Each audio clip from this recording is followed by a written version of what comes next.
तो फाइनली वो समय आ चुका है जहाँ पर पिल गैदरिंग कंपटीशन शुरू होने वाली है। इसके साथ ये लोग सोल फैंटेस्टी रियल्म के अंदर एंटर करने वाले हैं। So let's started. जैसे कि हमने लास्ट पार्ट में देखा, जुआन कुंगजी से मिलने के बाद सावन पिल गैदरिंग कंपटीशन में आ गया और कुछ ही समय के अंदर वहाँ पर जाइंट हेड भी आ गए थे। इसके साथ ही ये जुंग ने सब कुछ बता दिया था सावन को कि आखिर यहाँ के रूल्स कैसे होने वाले हैं। जिस वजह से अगर आपने अभी तक लास्ट पार्ट नहीं देखा तो लिंक डिस्क्रिप्शन में और आई बटन पे मिल जाएगा। अब आगे इस पार्ट की शुरुआत में हम जुआन कुंगजी को देखते हैं, जो कि आगे बढ़ते हुए उनसे भी से कहते हैं, मैं हूँ जुआन कुंगजी और मैं पिल गैदरिंग कंपटीशन को रिप्रेजेंट करूंगा। यहाँ पर मौजूद सभी एल्केमिस्ट को मैं धन्यवाद कहना चाहता हूँ कि आप लोग पिल गैदरिंग कंपटीशन में पार्टिसिपेट करने के लिए आए। मैं उम्मीद करता हूँ कि फ्यूचर में आपकी स्किल्स और भी इम्प्रूव हो। जब वो अपनी क्लियर आवाज में सब कुछ समझाते हैं तो कोई भी बोलने की हिम्मत नहीं करता, क्योंकि ये लोग भले ही पावरफुल थे लेकिन इतने भी पावरफुल नहीं थे कि द्वीकी कॉन्टिनेंट के सबसे पावरफुल लोगों से पंगा ले ले। इसीलिए जुआन कुंगजी के वर्ड्स के बीच में कोई भी नहीं आता। इधर हम जुआन कुंगजी को देखते हैं, जो कि अपनी बातों को खत्म करते हुए कहते हैं, मुझे पता है कि आप लोग काफी ट्रेवल करने के बाद यहाँ पर आए हैं, इसीलिए मैं आपके कीमती समय को और भी बर्बाद नहीं करूंगा। इसीलिए मैं समय को और बर्बाद न करते हुए एक बात क्लियर कर देता हूँ, जो रूल्स पास्ट में अप्लाई हुआ करता था वो अब भी उपलब्ध है और ये चीज 3 स्टेज में डिवाइड है। दूसरी तरफ हम सावन को देखते हैं, जिसे पता था कि आखिर ये रूल्स क्या है, क्योंकि ये जुंग ने उसे पहले बता दिया था।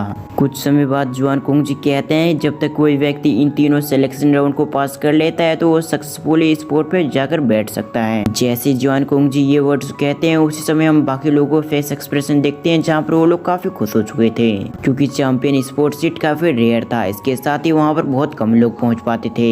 ये कहने के साथ ही जुआन कुंगजी के चेहरे पे स्माइल आ गई थी। इसके साथ ही वो आगे कहते हैं, इस बार जो व्यक्ति पिल गैदरिंग कंपटीशन का चैंपियन बनेगा उसे पिल टावर का जायंट हेड सक्सेसर बना दिया जाएगा और इसके अलावा उसे एक एंशिएंट स्क्रोल भी दिया जाएगा, जिसके अंदर सोल मेथड लिखी हुई है, जिसकी प्रैक्टिस करते हुए कोई भी व्यक्ति टियर 8 या टियर 9 का एल्केमिस्ट बन सकता है। अब जुआन कुंगजी के इन वर्ड को सुनने के साथ ही सभी लोग सरप्राइज हो गए थे। इसके साथ ही कुछ ही समय के अंदर वो लोग रिकवर होते हैं और अगले ही पल उनके चेहरे पे स्माइल बिखर गई थी। दूसरी तरफ हम सावन को देखते हैं, जिसके चेहरे पे स्माइल आ चुकी थी। इसके साथ ही वो अपने मन में कहता है, एंशिएंट स्क्रोल, ये स्क्रोल मेरे लिए भी काफी मायने रखती है। इस बार के चैंपियन स्पोर्ट को मुझे टारगेट करना ही होगा। इसके साथ ही सावन को इस बात से बिल्कुल भी फर्क नहीं पड़ता था कि वो पिल टावर का जायंट हेड बन सकता है फिर नहीं बन सकता, क्योंकि वैसे भी सावन को इन सभी चीजों में बिल्कुल भी दिलचस्पी नहीं थी। लेकिन इस सोल ट्रेनिंग मेथड को बिल्कुल भी इग्नोर नहीं कर सकता था। सावन इस बात को अच्छी तरह से जानता था, अगर वो टियर 9 का एल्केमिस्ट बनना चाहता है तो उसे ये स्क्रोल चाहिए, जिसके बाद कुछ ही समय प्रैक्टिस करने के बाद वो टियर 9 का एल्केमिस्ट जरूर बन जाएगा। और अगर सावन ये लेना चाहता है तो उसे अपनी तरफ से बेस्ट देना होगा। जब सावन इसके बारे में सोच रहा था तो दूसरी तरफ हम जुआन कुंगजी को देखते हैं, जिन्होंने अपनी आंखों को एक डायरेक्शन की ओर शिफ्ट कर दिया था और उन्होंने अपनी स्पिरिचुअल पावर का इस्तेमाल करते हुए सोल फैंटेस्टी रियल्म को एक्टिवेट कर दिया, जिस वजह से उसके आसपास डार्क एनर्जी इकट्ठा होने लगती है और ये डार्क एनर्जी पिछली बार से ज्यादा थी। तभी जुआन कुंगजी की क्लियर आवाज सभी की कान में पड़ती है। वो उनसे कहता है कि तुम्हारा टाइम खत्म हुआ, इसीलिए सोल फैंटेस्टी रियल्म ओपन हो गया है। जो व्यक्ति टियर 5 या फिर टियर 5 से ऊपर है वो अंदर जा सकता है। ये सुनने के साथ ही पलक झपकते वहाँ पर कई सारे फिगर्स आ गए थे और काफी तेज से ये लोग सोल फैंटेस्टी रियल्म के अंदर एंटर करने लगते हैं। दूसरी तरफ हम सावन को देखते हैं, जो कि आगे बढ़ रहा था। इसके साथ ही उसके टीम के लोग उसे सपोर्ट कर रहे थे और कुछ समय के अंदर सावन भी वहाँ पर आ गया था। वहाँ पर आने के साथ ही सावन कुछ समय के लिए वहाँ पर पॉज होता है और कुछ समय तक उसे ऐसे ही देखता रहता है, लेकिन जल्दी उसके अंदर एंटर कर गया और यहीं पर पिल गैदरिंग कंपटीशन की शुरुआत हो गई थी। अब इन सभी को यूं जाते हुए देखकर दूसरी तरफ हम एल्डर्स को देखते हैं, जहाँ पर वो लोग भी इन्हें देख रहे थे। तभी जुआन कुंगजी कहता है कि इस बार की पिल गैदरिंग कंपटीशन काफी इंटरेस्टिंग होने वाली है, क्योंकि मैंने सुना है कि यहाँ पर कई सारे ओल्ड मैन भी आए हुए हैं ताकि वो लोग 3000 बर्निंग फ्लेम को ऑब्टेन कर सके। लेकिन आम हेवनली फ्लेम और 3000 बर्निंग फ्लेम में काफी ज्यादा अंतर है। इसके साथ ही 3000 बर्निंग फ्लेम को ऑब्टेन करना इतना भी आसान नहीं होगा। उसकी ऐसी बातें सुनने के साथ ही हम उस ब्यूटीफुल वुमेन को देखते हैं, जो कि उसकी बातों को रिप्लाई देते हुए उससे कहती है कि भले इस बार पिल गैदरिंग कंपटीशन में पार्टिसिपेट करने के लिए कुछ ओल्ड मैन भी आए हैं, लेकिन इसके साथ ही तुम यंग जनरेशन के लोगों को भी कंपेयर नहीं कर सकते, क्योंकि इस बार यंग जनरेशन के लोग भी बहुत ज्यादा पावरफुल हैं, जो कि कुछ ओल्ड मैन का सामना कर सकते हैं। इन शब्दों को सुनने के साथ ही जुआन कुंगजी इस पर नोट करते हुए उससे कहते हैं, तुमने बिल्कुल सही कहा, इस बार पिल गैदरिंग कंपटीशन में यंग जनरेशन के कई सारे एक्सपर्ट भी आए हुए हैं, लेकिन मैं ये चीज देखना चाहता हूँ कि आखिर सावन कहाँ तक पहुँच पाता है। आखिर में वो है तो याओलो का डिसेबल ही, जिसने अपने टाइम में पिल गैदरिंग कंपटीशन को जीत रखा है। ये कहने के साथ ही उसकी नजर जाती उस वुमन पर। ये सुनने के साथ ही वो लेडी हैरान हो गई थी। पिछले कई सालों से वो एकांत में रहती थी। वो एकांत से इसलिए निकली थी ताकि वो 3000 बर्निंग फ्लेम को बाहर निकलने से रोक सके। इसके अलावा उससे किसी भी बात से बिल्कुल भी फर्क नहीं पड़ता था।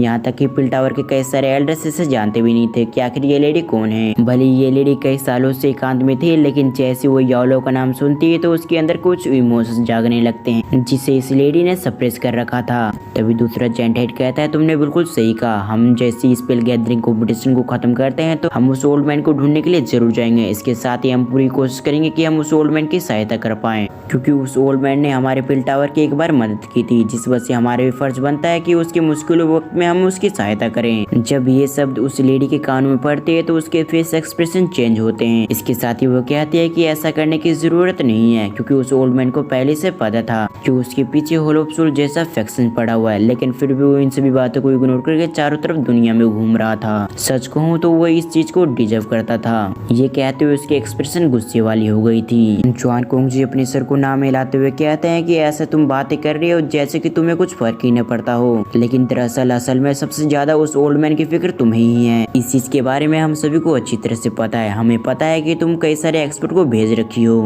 ताकि वो किसी भी तरह से उस ओल्ड मैन को ढूंढ सके, और ये चीज हमारी आंखों से बिल्कुल नहीं छुपी है। जुआन कोंग जी की बातों को सुनने के साथ ही उसने अपने एक्सप्रेशन चेंज कर लिए थे। इसके साथ ही वो आगे बढ़ते हुए कहती है, मुझे इससे बिल्कुल भी फर्क नहीं पड़ता कि वो ओल्ड मैन जिंदा रहे फिर मुर्दा रहे, भला उस ओल्ड मैन की फिक्र मुझे क्यों होने लगी। कुछ समय और डिस्कस करने के साथ ही वो लेडी कहती है कि मैं इस फिगर से मिलना चाहती हूँ, यानी कि इस लड़के से मिलना चाहती हूँ, क्योंकि मुझे इस चीज के बारे में पता चल रहा है कि उस ओल्ड मैन के बाद होल ऑफ सोल इस लड़के को टारगेट कर रहा है। भले ही हम लोग उस ओल्ड मैन को बचाने में असफल रहे हैं, लेकिन हम अपनी तरफ से पूरी कोशिश करेंगे कि हम उसके डिसाइबल को बचा सकें। ये सुनने के साथ ही वो लोग सहमत हो जाते हैं। दूसरी तरफ हम सोल फैंटेस्टियम के अंदर देखते हैं जहाँ पर सावन अब तक आ चुका था। जब सावन की आंखें खोलती है तो वो देखता है कि उस सोल फैंटेस्टियम के अंदर आ चुका है, जिस वजह से वो आगे बढ़ने लगता है। इस जगह पर इतनी मात्रा में डार्क एनर्जी मौजूद थी कि सावन सही से अपने शरीर को भी पूरी तरह से नहीं देख पा रहा था, लेकिन वो अपनी स्पिरिचुअल स्ट्रेंथ को आसपास फैला देता है, जिसकी मदद से वो आगे बढ़ रहा था। वो अपनी स्पिरिचुअल स्ट्रेंथ से महसूस करता है कि उसके आसपास काफी सारे लोग हैं जिन्होंने अपने आप को कैप्चर करवा लिया है, और जो भी व्यक्ति एक बार कैप्चर होता है वो बहुत मुश्किल से अपने आप को निकाल पाता है। जैसे जैसे सावन आगे की ओर बढ़ रहा था, उसी तरह हम सावन के आसपास डार्क एनर्जी को देखते हैं जो भी इंक्रीज हो रही थी, और धीरे धीरे करके वो सावन पे भी हावी होने लगती है। सावन अपनी आंखें को बंद करने के साथ ही उसने अपने हेड को पकड़ लिया था। इसके साथ ही वो अपने मन में कहता आखिर मुझे क्या हो रहा है। ये कहने के बाद जब वो अपनी आंखें खोलता है तो उसके सामने होल ऑफ सोल था। इसके साथ ही वो एक जाने माने फिगर को भी देखता है, जिसे देखने के साथ ही वो ऑलमोस्ट रोने वाला था। वो और कोई नहीं बल्कि याओलो थे। सावन अपने मास्टर को देखने के साथ ही कहता है, मास्टर आखिर आप यहाँ पर कैसे आ गए। लेकिन इससे पहले वो कुछ कहता है उससे पहले वो देखता है कि ओल्ड मुगु भी वहीं पर है। इसके साथ ही उसने अपने चैनों को निकाल लिया और उसकी आंखों के सामने उसके मास्टर और उसके फादर को टॉर्चर करने लगता है, जिस वजह से तो सावन का खून खोल गया था। इसके साथ ही वो अपने मन में कहता है मैं इस ओल्ड मुगु को नहीं छोड़ने वाला हूँ। ये कहकर वो अपनी कदम आगे बढ़ाने वाला था। उसी समय उसे समझ में आता है ये तो सिर्फ एक इल्यूजन है, उसे यहाँ पर जो भी चीज दिख रहा है वो सिर्फ उसका भ्रम है, इसीलिए वो अपने कदम को आगे नहीं बढ़ाता। इसके साथ ही उसने अपने हाथों को आगे की तरफ फ्लिप किया। सावन की इस मूव की वजह से वहाँ पर जितने भी फिगर थे वो सभी धीरे धीरे करके डिसअपीयर हो चुके थे, और पलक झपकते ही सावन काफी तेज से पीछे की ओर जाने लगता है। जिस सीन को दिखाते हुए हमारा ये पार्ट यहीं पर एंड होता है। और अगर आपको इसका नेक्स्ट पार्ट देखना है तो इस वीडियो पे 300 लाइक्स कंप्लीट करवा दें। तो फिर मैं मिलता हूं किसी और वीडियो में, जब तक के लिए थैंक्स फॉर वॉचिंग।